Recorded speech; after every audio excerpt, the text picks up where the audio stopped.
Good morning, good afternoon, good evening. My name is Nigel Smith and I'll be your host today. I'm a project management coach and member of the PMI UK digital events team. And today's webinar is entitled Building Global Project Teams in Times of No Travel, the COVID Caveat, presented by our speakers, Rochelle A. Hood and Elsa Curling.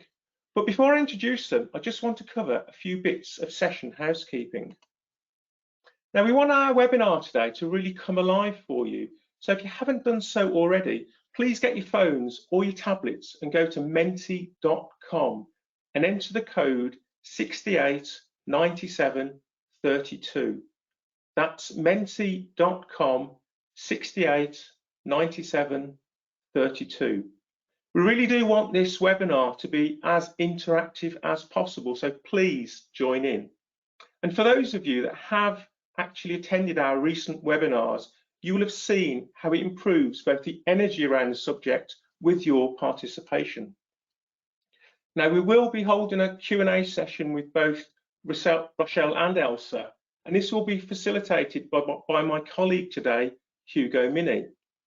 They will also stay over at the end of the webinar for a further 15 to 20 minutes to carry on giving answers. So if you want to stay over, you're more than welcome to do so. And all of the output from today's session will be available in the Digital Events Library on the PMI UK website within a couple of days, both as SlideShare and as an on-demand webinar recording.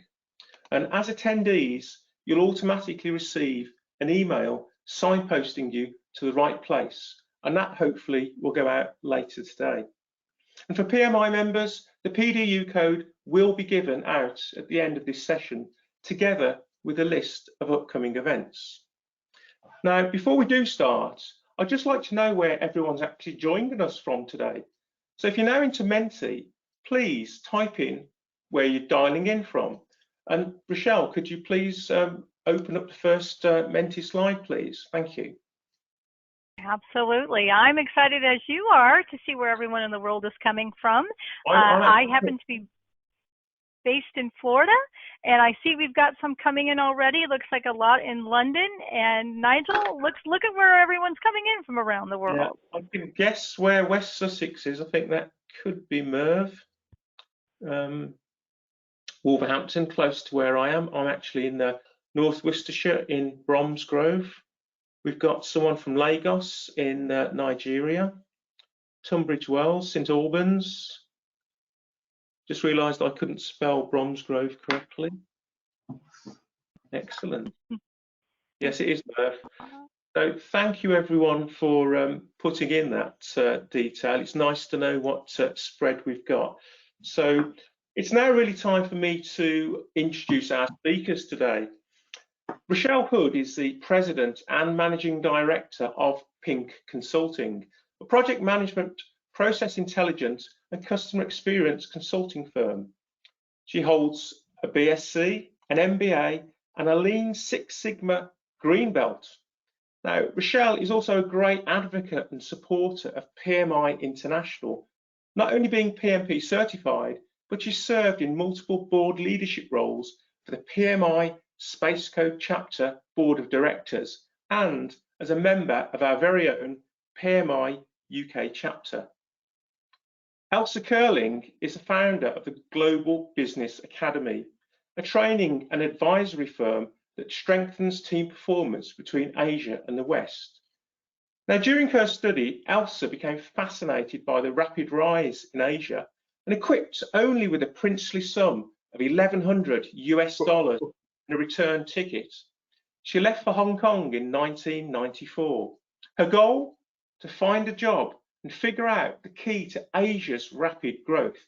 And after a successful 15-year career in the APAC region, she returned to the Netherlands in 2009. She observed that professionals underestimate how Asia is different, that they still learn from trial and error. And she founded the Global Business Academy to help Western multinationals, including KPMG, Infosys and Dow Chemical, to be more successful and faster in their work with Asia Pacific offices offices, and offshore centres. So please join me in giving a virtual welcome to Rochelle and Elsa. Rochelle. Okay, and hello to all of you from sunny Florida. I've just put up one more Menti for those of you who are just joining, and hopefully you'll see that this is a fabulous way to be interactive.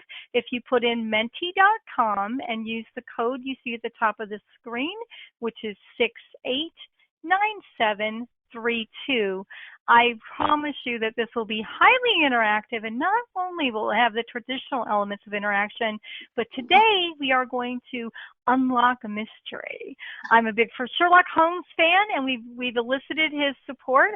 So we're going to actually look at a mystery today and unravel that. But as you see what I put up on the screen now, is for us to learn a little bit more about you. We saw on the opening screen where you're all coming in from the world.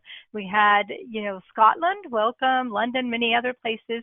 And now we're looking at what role do you traditionally perform in projects. You'll see I have a lot of hats up, so we will wear a lot of hats as PMs, but looks like 68% of you are project delivery specialists. What this does is it really helps us to actually segment some of the data and look at, how do people look at things differently going forward. So Ilse, do you want to say a quick hello before we start unraveling our mystery? Yes, hi. Greetings from Amsterdam, one other place on the map. Really nice to meet you all, and thank you for participating. And let's put on our Sherlock hats and uncover our first mystery. So this mystery, what could cause a 6-week project to take 56 weeks? That's what we're unraveling. Now, there's a couple of things to know about this, a couple of facts. Sherlock likes facts, right? So first of all, this is a real business case. Yeah, this was one of my clients who had this problem. Secondly, we're going to unravel only one mystery today. Yeah, there's a lot of clues in this box. There's a lot of different reasons, and we're going to unlock one, but we're going to show you a little bit of insight in what else is in that mystery box that could cause this 50-week delay. The other thing we're going to unlock is whose fault was it? Yeah, why? Was it a bad project manager? Was the team no good? Was it bad technology that they chose? So we're going to dive into that a little bit further too. So let's listen in, first of all, to what clues we can cover in the next video. This is a video from the e-learning platform from Global Business Academy, and we're going to compare your insights to 800 insights from Indian professionals that are also included in the platform, as well as our Western learners. So let's have a look at the video.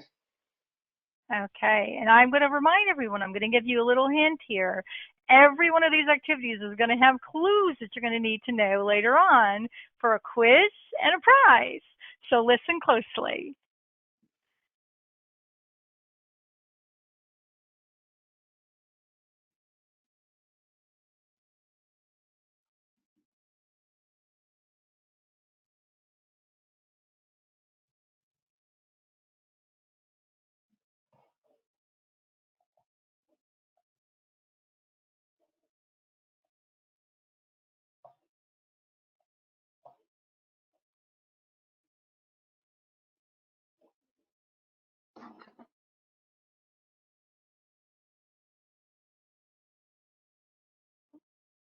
All right, sorry, Nigel, I don't know that the video started playing yet. Oh, here we go. Hello? Hi, Anirudh. Is this a good time for you? Yes, of course. Tell me, Richard. We are working on what we spoke about. That's great. Happy to hear about it, but I'm really just calling to see how you're doing. How's the family? I think last time you were... Balancing between work and your daughter's birthday, right? That's right. She's just gone to the 6th standard. Thank you so much for remembering. 6th standard, fantastic. Listen, I still remember the work you did for us last time. It was really good. And I'm grateful. I know what we've asked of you this time is uphill, but you're the expert. I have confidence in you, and I know if anybody can meet the client demands, you're the man. I'll make sure it's done. Listen. Anything you need, you just call me directly, okay? Yep, will do. Let's make this happen, yeah? We will. Richard, nice talking to you. Take care, Anirudh. Always happy to talk to you. Goodbye. Bye.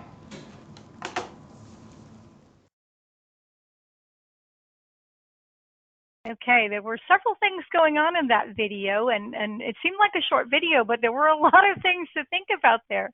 So we want to say, if you wanted to narrow that down in one word, when you talk about Richard, who was the gentleman placing the phone call, what one word comes to mind? I've given you a chance where you can put a couple one-word options in here, but we really want to see what was the first thing you thought of when you thought about Richard's approach. So we'll wait for a couple more things to come in, and let's see. What are we thinking about here? He's very North American, very interesting, dominant, relationship-driven, fake concern, hands-off, manipulative. This is quite a variation here. Now, another thing as the answers keep coming back in, you're going to find throughout this, there's not one right or wrong answer, but all of these things are going to be something that provides a clue to something else that we're going to learn a little bit later on. So keep those coming in, and let's find out, what does this all have to do with our mystery? So as far as the mystery goes, what we're going to do is all throughout this session, we want to make sure that we are putting this into the actual context of something each of you would deal with every day.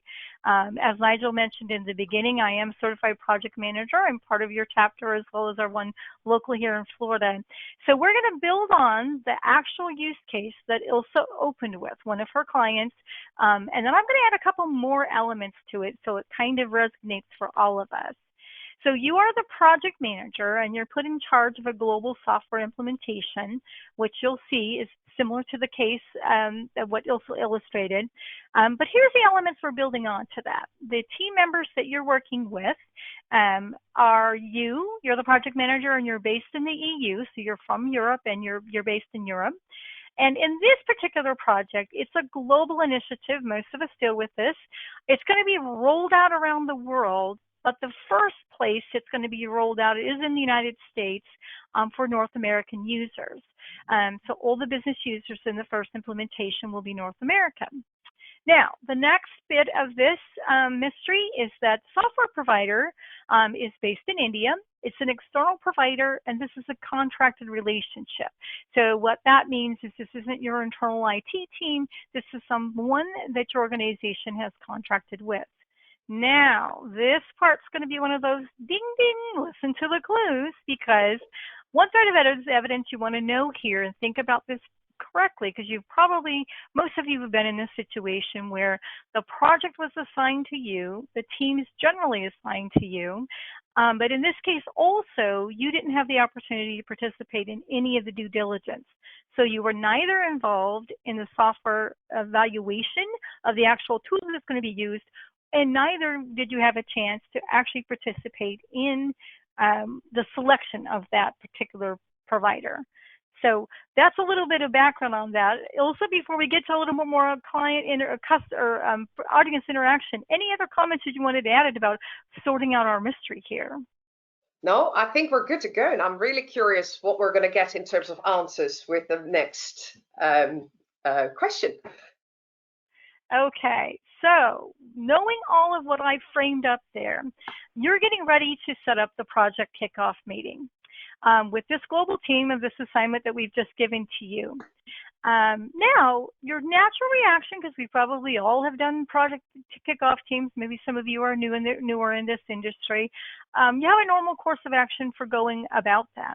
So what we want to learn is when you think about what you're going to do in the project kickoff call, what kinds of things do you think would be important, the most significant outcome of that first team meeting, of all the things that you can think about?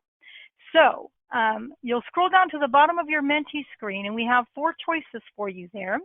Would you say that the most important piece is aligning on the vision and the purpose of the project? Do you see that the most important thing is defining work packages and timeframes?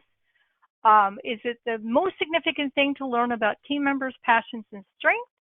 Or should you be focused on creating a bond between the team members as your first kickoff meeting is concluding?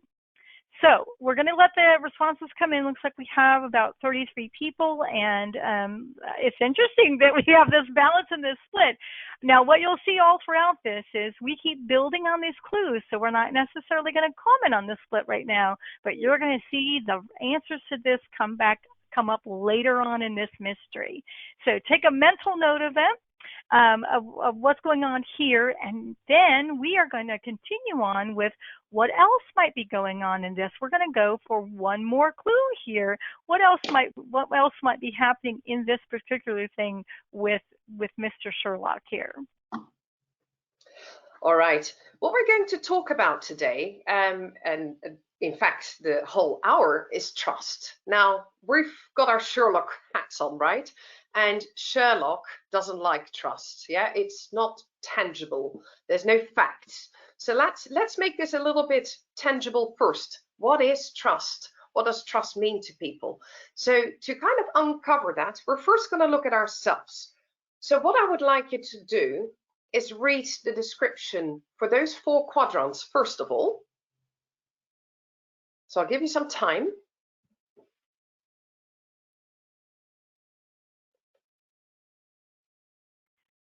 And while you're all looking at that, one comment that I'm going to have here is what we really want you to do is go with your gut.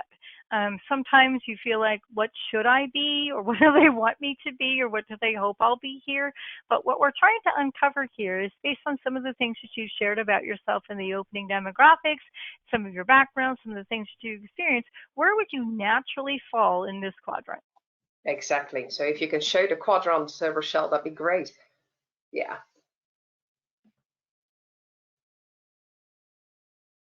So we're going to pull up the Mentimeter again, just to give us the input, which quadrant you would be when you first meet somebody. Yeah, so you've had a chance to look at instincts. Sorry, you've had a chance to look at all of those, and now we want to think about what's your first reaction, the quick thing, as soon as you read that, where would you have put yourself? And so quadrant 1, 2, 3, and 4, and that's another one where you had to have thought through it and remembered which one was which. But what was your first reaction when as soon as you read it, you thought, this is where I am? All right, we'll have, I love all this voting. It looks like we got 50 people putting that. Also, I want to mention that for those of you who've joined multiple sessions, because I join these regularly, I love that one of the functionalities that Merv has helped us all to add is that comments function. So if you have a thought or reflection on any time you're voting on Menti on why did you think this way or why did you feel that way, that just makes it even more interesting as we read the results. So it looks like we have a pretty good number of people. So we're going to also make a mental note of this other clue of bringing this trust together. See that the majority of everyone fits into quadrant 3. And then we're going to come back to that later on for yet another reason on why did that happen, and was that what we expected? So Ilse, let's learn a little bit about something else that will help us unravel these clues. Great, thanks, Rochelle. So we've actually uncovered quite a bit. Let's touch on that. Let's do a Sherlock. First of all, the very first question about what you thought about Richard's approach. Now, I wrote down a couple of the comments. I saw trusting and trust quite a few times. Direct, relationship was a big one, but also fake and manipulative. So I just wanted to share some results from our e-learning platform and tell you what the top 3 Indian results were. So these are 800 Indian professionals. They gave top 3 answers out of a list of 10. 52% of all those 800 people felt it was motivational. Now, when you compare that to our Western learners who answered the same questions, 48% of them felt it was motivational. So the 2 teams were pretty much on par with regards to motivational. The second one that ranked very, very high for the Indian audience is that 50% felt it was very effective. When you compare that to our Western learners, only 19% felt that was effective. And that kind of relates a little bit to some of those comments you gave earlier on, which is, it's very trusting, maybe a little bit uncomfortable. It's a little bit manipulative, so it was perceived differently by Western professionals. Now, the third one is also an interesting one. 36% of those 800 Indian professionals felt that Richard was taking a professional approach, as opposed to only 9% of the Western learners. So there's big discrepancies, and your word cloud was actually, once again, very, very different. So what you see is how we interpret people's approach is different. We have our own cultural lens, how we see something, whether we think that's fake or whether that's smart or warm, etc. Now, the second clue that we've given you is with regards to the project kickoff. We gave you 4 answers. 2 of those were around task. Yeah, they were around what's the most important was the vision and purpose, an alignment on that. That was the number 1 that came out. That was the winning from your results.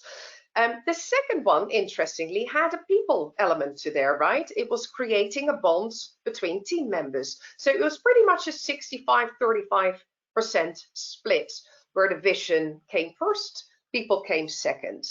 Now, the third thing we already investigated as little mini Sherlocks today is the quadrants. So your results are pretty much in line with what I see between Western and Asian audiences. So whenever I ask the same question to Western audiences, the average answer is always, or the most predominant answer is always quadrant 3. Yeah, I trust until I'm disappointed, until people fail. So there you give trust very, very quickly. Now, when I do this same exercise with Asian audiences, their average or their number 1 answer is always quadrant number 2. Yeah, so I'm suspicious until the person proves themselves. Now, all that, those facts that we've just gone through and that you've just helped us uncover, all that you can see reflected in these slides. So Asia is a very people-oriented region of the world. So is the Middle East, in fact, and so are Latin American countries, African. There was somebody, I think, from Lagos, Nigeria on. So by and large, there's a lot of countries that are more people-oriented, which means that paying attention to the person, winning trust from the person, the trust is built based on who we are. Yeah, it's much more important. It's 50-50 work, 50-50 trust based on the person. Now, Rochelle, I'd love to hear your insight as a project manager, how you look at the task orientation, because I believe that as a project manager, you have pretty strong targets, right? Absolutely, and thanks, Ilse. I think the one thing I wanted to mention here is that we all as individuals come with some kind of makeup.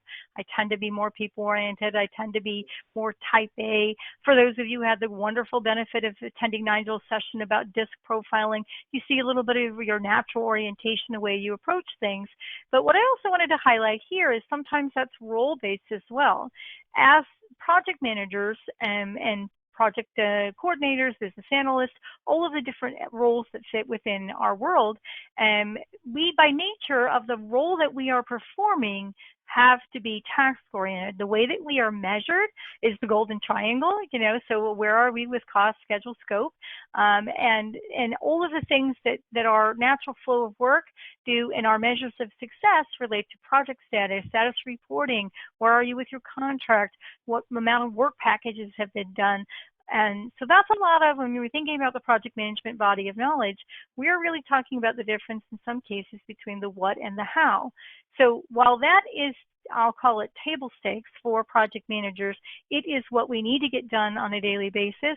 What we can lose sight on, because so much of that is part of our everyday job, is the how do we get it done? That people side sometimes doesn't come as natural for everyone, or we don't tend to build that into the schedule. So that might be, oh yeah, I have a block on communication in the work breakdown structure, but that doesn't mean that I'm actually understanding people's way they relate to work, how they come to meetings, inclusion, in discussions, and all those types of things. And that just kind of shows up a little bit over time and can really add up as you continue to hear more about that in our measure. So it's a little bit of who we are and what we do, but remember that sometimes by the role that we all have, we will maybe have a natural orientation to task. We saw some of that in some of the results when we were talking about what did you immediately think of when you thought about starting the kickoff call. Any other comments before we learn a little bit more from the audience, Ilse? No, I think we have a very interesting layer to add to this conversation, and we're going to unravel that one in the next Mentimeter question. Okay, so this bit here is talking about what you personally think, and obviously all of us know that we can be a lot more effective as project leaders if in fact we earn our team members' trust. I think for us, a particular challenge that we have is that most of the time we have all of the authority, all of the responsibility, and none of the authority. We are assigned teams, we don't pick them. We work with such a wide group of stakeholders, and every team, every project's a little different. Also, I hope that the scenario that we built helps illustrate that for you, where a lot of times it's a part of an internal team, it's a team in another region that might work for your same company, and then there's all of these external providers, whatever stakeholders they may be. In our scenario, they're a software company. So you all have had to do quite a bit of this to gain people's trust to make your projects effective. Looks like we talk about ownership of tasks, transparent communication, show your passion. I love that. Lead from the front. That's a really great book, and it's also a really great comment from whoever shared that as well. I really like another one I wanted to point out as they're scrolling up on the screen here is deliver high quality and on time. Please make note of that as yet another clue, even though that came from one of the participants. We're going to later on show you a little bit of grid of actual data and real results when this was measured, but that particular one stands out. Positive comments and positive attitude, meeting your objectives, demonstrate your understanding. There's another key one as we talk about the way that people build trust, whether or not someone, you earn your trust by having a clear understanding and they look at you as authentic and competent. So lots of really good comments here. Also some of your reflections on what we're seeing on the project, how to build trust before we go on to the Western Indian view of how this is actually measured. Yeah, so what I'm seeing here is, and of course, I have the same DNA and makeup, but for me, it's also very much about being transparent, especially in the Netherlands. It's about delivering quality work. It's doing what you said you would do.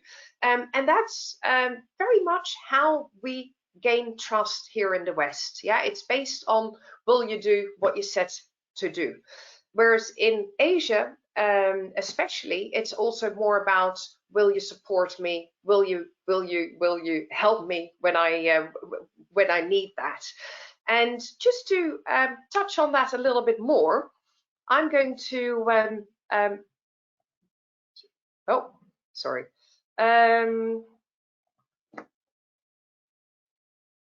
Sorry, I'm just pulling up. Sorry, Rochelle, I thought I was getting your slide, but I'm pulling up my own slide. My apologies.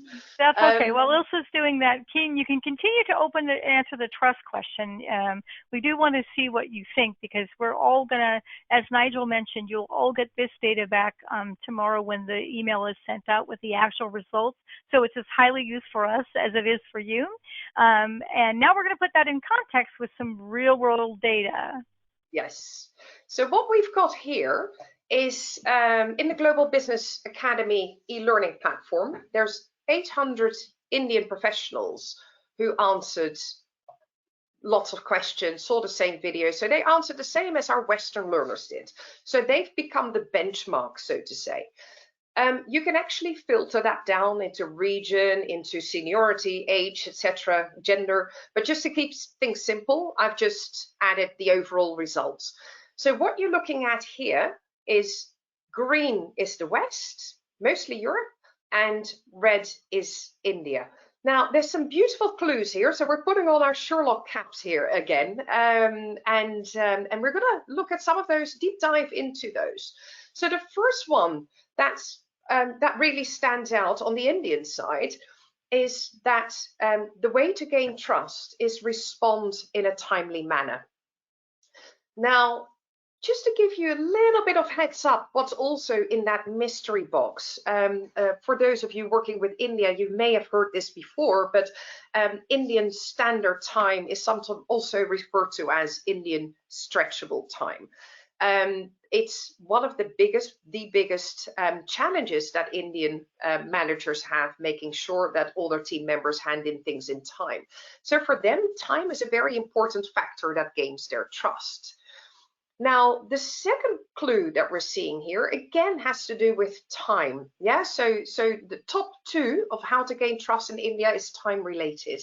Now, the interesting part of that is that you see that Western audiences, our Western learners, haven't indicated that as strongly as answers. Now, why is it that Indians in India, where time is a little bit less important than the West, are struggling more with this whole concept of time? That's kind of weird, right? So we can deduct, we can be Sherlocks and deduct a couple of things. What we can deduct here is that there is a lot of Indian professionals that are acting as a buffer between you and the team and making sure they're working really hard on the background, making sure that those deadlines are met. So it's not impacting our Western learners and managers as much, but it's more impacting their Indian peers. The next thing I want to look at is this little one here, be friendly. It's far less important for our Western audience, but it's number 3 on the list for India. And that goes back to that people and task that we looked at earlier. So it's kind of a little Sherlock tip to confirm what we've just been talking about. The next one, be recommended by a senior, is also people-based, people-related, but there's another big thing here, which is a massive, massive part of the mystery box of the 56-week project and the 50-week delay. Be recommended by a senior. Hierarchy plays a massive, massive role in the success and failures of projects. Now, exactly how that impact plays out, you can deep dive into that. We're going to get to that a little bit later, because there is a chance to deep dive into that particular topic too. So then you've learned about trust and you've learned about hierarchy, which make up 2 big things. The next one I want to point out is be competent. Yeah, and that is very, very similar to what I saw scrolling down on the list and all your wonderful comments that you gave earlier on, that it's very much about transparency, share, deliver as agreed, etc. Yeah, just be competent. And then, of course, last but not least, there's a big Sherlock here, is signal problems. By far, by a mile, yeah, it's the winning way to win trust here in the West. Now, what's really unusual about this answer is the very, very low rating by Indian professionals. So why is this signaling problems so important by Western learners when it comes to India, but it's not important to these Indian professionals? Now, I can phrase that a different way. What do they know so that they don't run into this problem? What skills do they have, and how can they signal it? And when you can't, so what do they know? That really is a key, and it's a key skill to know. That is yet another clue on how to unwrap the entire mystery, and it's a skill, of course, that is extremely important. Now, what's also under this signaling problems is things like conflict avoidance. Yeah, and when people are going into the conflict avoidance, not telling you about problems, what happens in Western audiences? We lose trust. Yeah, it goes back to that task-based perform, say what you said you would do. And when you don't, we lose trust. So you die from that quadrant number 3 that you got into so easily, but that's how we dive all the way back to possibly even quadrant number 1. So these are some really, really big differences, as you can see, between Western and in this case, the Indian professionals. Now, I think I've given you quite a bit of information here. So what I would love to do is actually play a game. So let's play a little quiz. I think you've got lots of knowledge, and you should be able to make a good move on this very first quiz question to win a prize. Okay, we are all about prizes and winning, and we've given you a lot to think about. So what's going to happen is you're going to see a chance, for those of you who have never played these games before, that you're going to be able to pick what you want for a little character. So it looks like we've got all kinds of fun things coming up. We've got little doggies, little footballs, tigers. So remember who you are. You might not have, you've just taken the one that they've given you. So it's important that you remember who you are. And I think let's get up to 50 to make sure that we have a chance for everyone to pick their little character. So, and one more. We just need one more for 50. Okay, there we are. Let's start the quiz. It goes by really fast, so remember your first reaction. And I should mention, if you haven't played before, the faster you answer, the more points you get.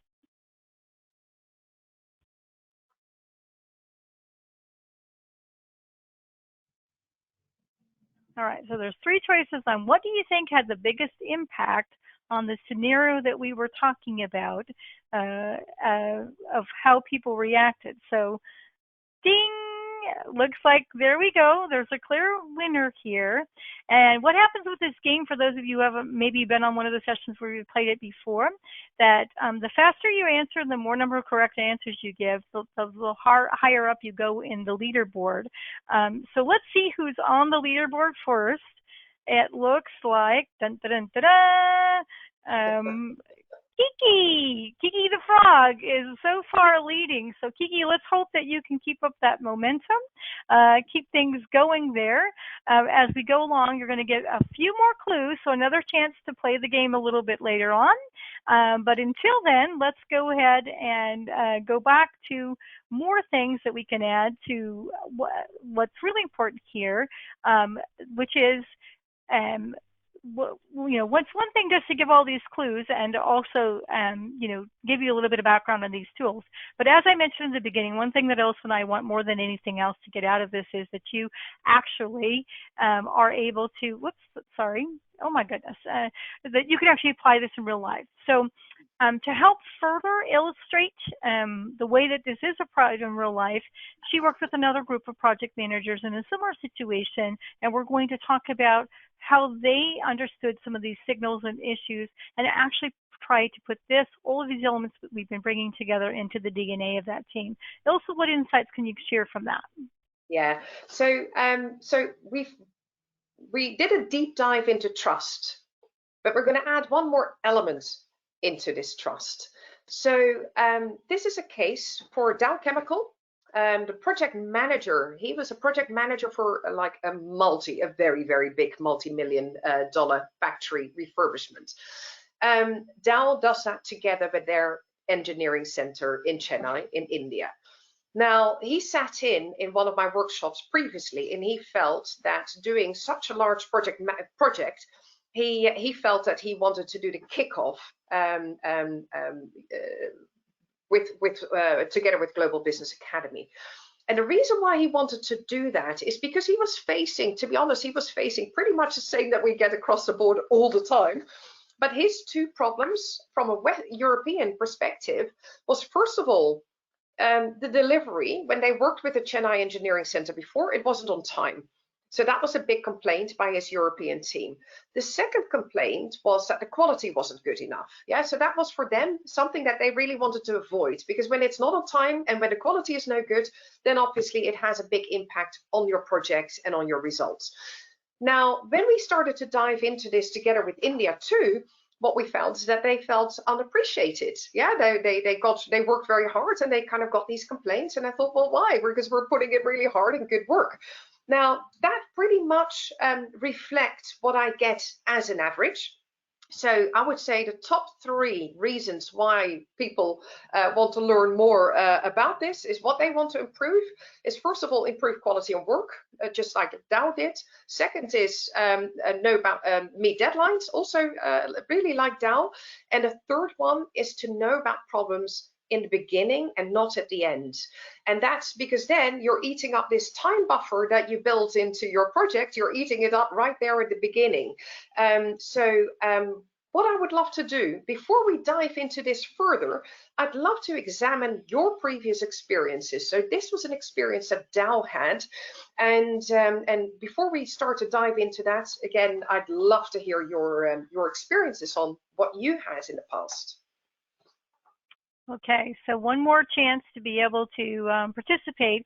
And what we're going to talk about here particularly is that we all know that we come in with what we call natural blind spots. You're going to see our little owls here where they're all wearing blinders, but one little owl is not. He's hanging up upside down. What blind spots refer to is that part of what makes us up is the fact that we come with some previous experiences. Perhaps, you know, we had a broken trust on another project that had some similar elements. Maybe there was some Indian delivery, and, you know, gosh, every time I work with that team, you know, I had to keep chasing them. Or another element here that I relate to very well, because I manage a lot of global project teams, is every time I work with my own team, but the team in Latin America, because they are on their own time and they deliver when they want to, they come late, you know, all those previous perceptions and experiences build up something in us. Some people think of it as bias, but what we're liking to say is blind spots, because you know that that's part of what you have experienced. So you come to the table with that understanding. So with that, though, we all know as project managers, when we're talking about the scenario here where we have to do the kickoff, we've given the background about the team, we want you to think carefully about this to say, what blind spots do I know I come with? And therefore, I know I'm going to have to work a little harder to overcome with those, kind of put those to the side or be very mindful of them in order to make this particular project really effective. So you'll see each one of these is a sliding scale, so you can talk about whether or not on the left side it's really true of you. On the right-hand side, it's like, on the right-hand side it's very true of you. The left-hand side is very untrue of you, and you put a little sliding scale to each. So we'll continue to give you a couple more minutes to do this because it's a lot to think about. But the most important takeaway here really is that naturally, even with all of this training and the tools, and this is the way I know things ought to go, it's just like any other project where something has gone differently than we wanted.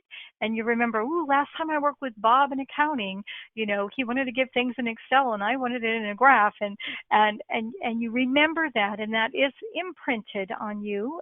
Just like I'm a nature person and we talk about imprinting on animals, those things are imprinted on you, and they can become blind spots if you don't have a real sharp lens on that and be very aware that you have to think about that differently, and what do you have to put in place to overcome those so that that doesn't rise up this time. And in the project management world, many of us call those lessons learned. But in this case, knowing that in your own mind you might have a blind spot, that lessons learned is be aware of that blind spot so that as you enter the next project, how can you affect those outcomes a bit differently? Thank you for continuing to score on that. And with that note, let's go back to Sherlock here and see how things are progressing along. He's learned a little bit more, and now he's going to take some more steps to success here. Ilse? All right, thanks, Rochelle. I really need to get one of those English Sherlock hats. Unfortunately, I can't travel to the UK at the moment, but next time. So that's what we did with this client is we actually looked at it from 4 different elements. The first element that was really important, and that really we're on that journey today, just to understand one small element of the puzzle, it's to understand people in the other culture. So how do they behave in business? How do they react and why? And that by understanding that, we're starting to understand their expectations. We're starting to recognize their behavior. And most importantly, we can anticipate actions and reactions. Yeah, so now rather than being an owl and not seeing certain things, it's pretty clear.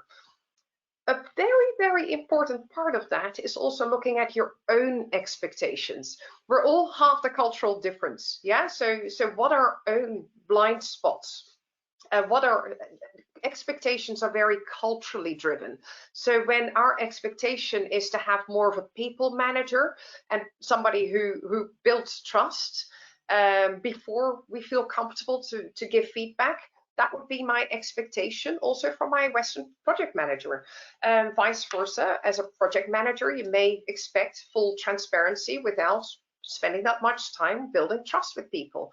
Yeah, so it's understanding how those things are different and also realizing your own personal DNA. So how do you work? What's your approach, especially as a task-based project manager? The second one that's really important, that's the second step we took this team through, is the ability to recognize and solve problems. It's great to understand its behavior, it's great to anticipate reactions, but you need to be able to tackle those, right? So how do you solve it? So for example, with those Indians, remember how signaling problem was not an issue to them? So what do they know that you need to know? That's basically what we tackle in the solving. Then what we did, so now the teams understand each other, but we still have those previous experiences. And that's not all bias, right? I mean, those were real life experiences. But how we look at those is one-sidedly. So what we do here is bring the teams together and basically tackle the challenges that have been that we've been experiencing, or maybe that we experienced in the past. So by bringing that out on the table and realizing from different people what they're struggling with and how that impacts their work and their results, that really brings everything out in the open. And when everything is in the open, that's how you can solve and improve, right? So those are really, really positive sessions where a lot of energy is happening, where you can really bring out those challenges and also really bring out the team strengths, because those things that are going well, that's your bond, right? That's your strength. Then in the last phase, what we do there is dilemma reconciliation. So we look at those challenges that may have happened in the past, in this case for Dow Chemical. How do we make sure we don't have that again?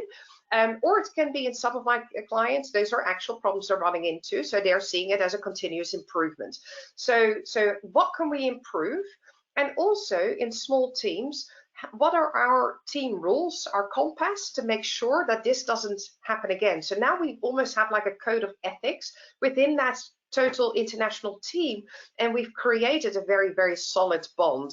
So I'm very happy to actually say, with this particular client, I reached out to them during COVID and I said, look, you know, the project has been going for 5 months. How's it been going? Can I do anything? Can we do any extra sessions for you? I'll do that free of charge. And he said, well, I don't actually have any problem, which is, you know, we're on schedule. The quality is good, which is the, you know, the best thing I can hear, of course. So with that, I think we've given you quite a bit of information to kind of, you know, pull it all together. And let's go to the second part of the quiz to see who's going to be our winning team member here. Sorry. Sorry, Rochelle. Well, actually, just like in life, there's a curveball here. Yes. Because, you know, we were all going on well and good, and just like in this project that Ilse's illustrated, things were going fine. And, you know, we've learned all this, we put these new techniques in hand, and then what happened? We have COVID. So a couple things that I wanted to talk about with COVID, and when we were sharing about this session talking about a COVID caveat, is COVID has both a challenge and an opportunity. So on the left-hand side, you're going to see that this is the life that most of us are leading. We're in Zoom meetings. You know, we have our little background going on. We might have someone photobombing, stepping in, and you'll see the reaction of the person who appears to be presenting there, the young lady there with the child in the background. So a couple of the caveats that happen with COVID are you're entering people's personal space. So as an example, one of the teams I've been working on for a really long time, one of my colleagues is in Singapore. And in that part of the world and in her area of life, most people live at home with their family until a very mature age. She's even married and still lives home with her family. So I'm now looking into her space, what size room she has, other things that are going on. There might be 4 other family members there, and that might create a degree of uncomfortableness for her. It also might mean that as we're trying even more difficult in this time of no travel, you don't ever have a chance to build a relationship where to the level where you look in someone's eyes and you see their body language, you're looking at their nonverbals, what we all sometimes have a chance to do when we are co-located, or even if we have the ripe opportunity in the old days where occasionally you get to bring the whole team together for a project team meeting. You got a warmness, a welcomeness. You maybe got to have a little conversation over a donut or a bagel or something like that before you actually started.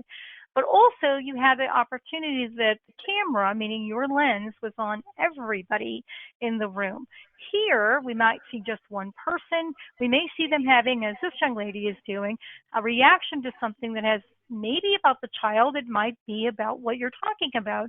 It's really difficult to tell. So we've added in the caveats here that you're going to be in that personal space. So that's that heightened awareness. Now, what that means is you put those project manager glasses on the right-hand side, and you can look at this as a different way to ease that uncomfortableness and treat this as an opportunity. You can say, well, now I can learn something personal about people. So maybe we talked about Richard in the first one, and he was really giving a go. He was trying to learn something about the other person, bring up the 6th grade standards, mention that he knew his daughter was going to school and all those kind of things. And might not be your own natural thing to do, but COVID can actually become an opportunity with those new lenses on the right-hand side, because what it does do is give you a chance to say, oh, let's let everyone have a virtual background and show your favorite place in the world. Or I see, like Nigel, every time he joins us, I always look at the back and go, what's in the background? And Hugo has, you'll see from his video when you saw him in the beginning, I'm like, what is that castle that's in the background? Is it real or is it a place? And it brings out these personal stories about people. So use it as be aware that it has some things that might change because you're in people's personal space in a way that they weren't. And also, you aren't going to have the lens to see around a room the same way you would if you were face-to-face or ever had a chance to meet people, but be aware of the opportunity. And here's one tip. The one tip would be when you're scheduling your meetings, schedule them for 45 minutes instead of, 50 minutes instead of an hour. And then what we're going to do is start the first 5 minutes to get a little of this personal observation, like you would when you were walking into a room or sharing a donut or something of those things. So now what we're going to do is finish up with this quiz. You've got tons of clues, lots of things going on. We're going to have our next quiz question here. So just like pub quiz, for those of you in the British, what do you think the project manager, given the scenario that we talked about, and where the project manager themselves that we talked about, and how that played out, what do you think the project manager did as a result of, do you think that she sat there and wait and hope? Did she tell the client the deadline and postponed it later, or did she highlight the problem to the team and do nothing? So let's get your answers for the last one. And I know we're short on time here, so I'm kind of moving the quiz along pretty quickly. What happened in real life, because that's what we mentioned, this is a real scenario. In the opening session, when we talked about a project being 6 weeks or to 56 weeks, this is what happened in real life. I'm going to show the leaderboard. Let Ilse comment on that, and then we're going to do some move to the next step. Ilse, what do you think about that? And let's see who's on the winner here. Yes. So wow, gosh. Everybody's dropped off very fast, but we've got a couple of really big winners, so good on you. Dave, wow, congratulations. So what you've won is access to the e-learning platform, plus also 3 personal coaching sessions with me. And the coaching is very much about what are your goals for your project? What are you running into? What challenges that you would like to overcome? Or what skills would you like to learn? Its value is 795 euros. So congratulations, please reach out to me and we'll be giving you access. So Rochelle, just do you want to quickly recap from a project management and also a pulse of the profession before we move on to, because everybody's actually a winner. We'll move on. Okay, yeah, absolutely. So what we wanted to really do is we've given you a lot of things to do, decrypt here and culture ciphers that you need to think about. In this case, we talked a little bit about project managers are naturally task-oriented. You learned a little bit about Asia's people orientation. The one thing that I wanted to point out there is we're just using that as one example. You might work with other regions, different parts of the world, but it is something that we felt a lot of the project managers could relate to, so be sure to unrival that. But the bottom line, it all comes down to, why does this matter to us as project managers? I mentioned on the slide about people versus tasks that our role is very much measured about the golden triangle and cost, schedule, scope, budget, all those wonderful things that we're really focused on. But in the end, and in our own words, so for those of you who may or may not be Project Management Institute members, we take a huge annual pulse of the profession. It's been going on for as long as I've been involved in PMI, and probably much longer. But in this year's results, we talked about, why does culture count? And the percentage of the organizations that put the highest priority in culture were those people who have a center of delivery on customer value. So what I mean by all of this is, in the bottom line, getting the best product and the best value to our clients is what really matters. So while we might be delivering on the golden triangle, if we can't do that with the people element, none of this really matters, because it all comes back down to, how do we give value to our clients? And that's why we're really all here. That's why, beyond just as people, that we care about these things more than anything else. So we're going to give two things here. We're going to put this up on the screen. I'll bring it back. But as always happens, we're going to have a little reflective practice.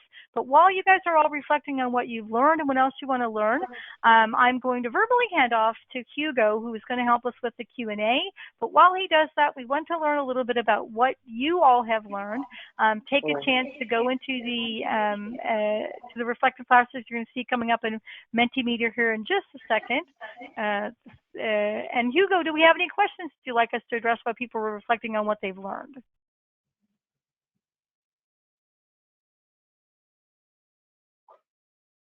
Of course, of Hugo, course. any Yes, we certainly do. Okay, there we go.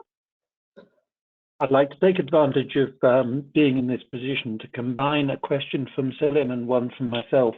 Selim asks, do you think the removal of visible cues and body language eliminates perception? And I'd like to combine that with, we're all in the same boat working from home. Do you think this helps or hinders in building trust? Whether it's gaining trust, yes, it does. Because I think we've learned much better what's important. That this people element is important. All of a sudden, that people elements come into the open.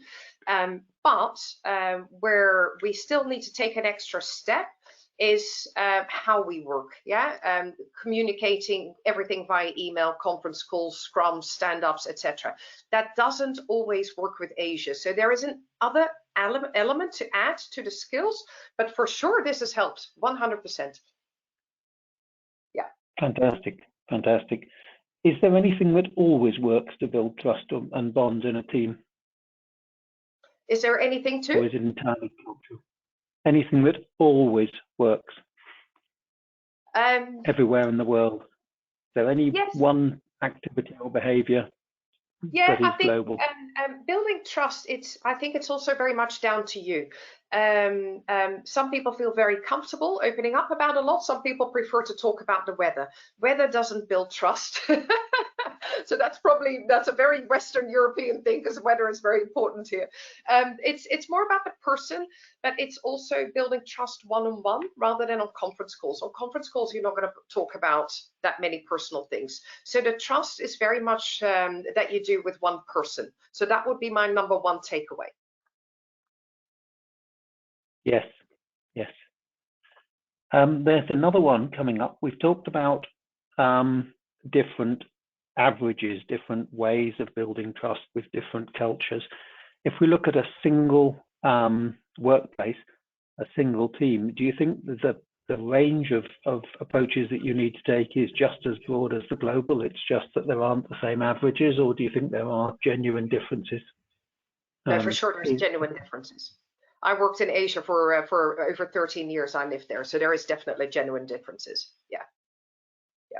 Great, that's fantastic. William asks, how do you know when you're gaining trust? How do you know if you're going in the right direction? Yes, that's the fountain. That's when you start to get feedback. So that's why building trust is so important. Once you've built trust, everything starts to open up. Yeah, so that all the things that you want with regards to transparency, knowing about problems in time, making sure you meet deadlines. So all your results, the foundation of that is trust. Because on the basis of that, you will get feedback. So once you start to get feedback about things that are going wrong, that's when you know that you've come a very, very long way of building trust. So that's one answer. But the other thing, we can't tar everybody by the same brush. Some people will be naturally very open, and it depends on how much international experience they've had. So it can be personal that it's much simpler. Nigel. And on that, we've reached the, I'm sorry. And on that note, I think we're going to have to close here. So we wanted to give you the PDU code, which is at the top, and you'll get it tomorrow. You have all of our contact details. So this is just the beginning of the conversation. And also, as Ilse mentioned, you are all winners. We have some things in the handout section there, but we also have some things that you can use to really put this in practice, because that's the absolute most important thing to us. So we do hope that we hear from you. Nigel, let me turn it back over to you. And when I do that, I'm also going to give all of you, he'll cover with you what are the upcoming activities, the next things that we all get to see each other once again. Nigel? Thank you very much indeed, Rochelle. Isla, what a wonderfully high energy and high octane presentation. Thank you so much. Just wanted to put an end to the formal part now, just to be respectful on time for people that just got an hour to come to this webinar. Both Isla and Rochelle will actually stay on the line to answer additional questions just after we've closed the meeting off. But as Rochelle has just mentioned, I just want to let you be aware of some of the upcoming webinars that PMI UK have on their events calendar. And next Thursday, 29th of July, we've got Cultural Pitfalls in International Project Management with a focus on communication. So it really carries on with a good, strong theme of what we've been hearing today. And on the 31st of July, we've got an Agile Framework session. It's like a panel session. So any Agile experts or evangelists out there, that may be very, very much of interest to you. Then we have our very own Hugo Mini on the 11th of August, delivering benefits realization management, maps, profiles, and evaluation. I'm happy to say that I'm returning back on the 9th of September to talk about how public speaking and presenting can be vital tools in the project manager's toolkit. So please join me for that. They're all on pmi.org.uk. But again, I just want to say massive thanks to Rochelle and Elsa today.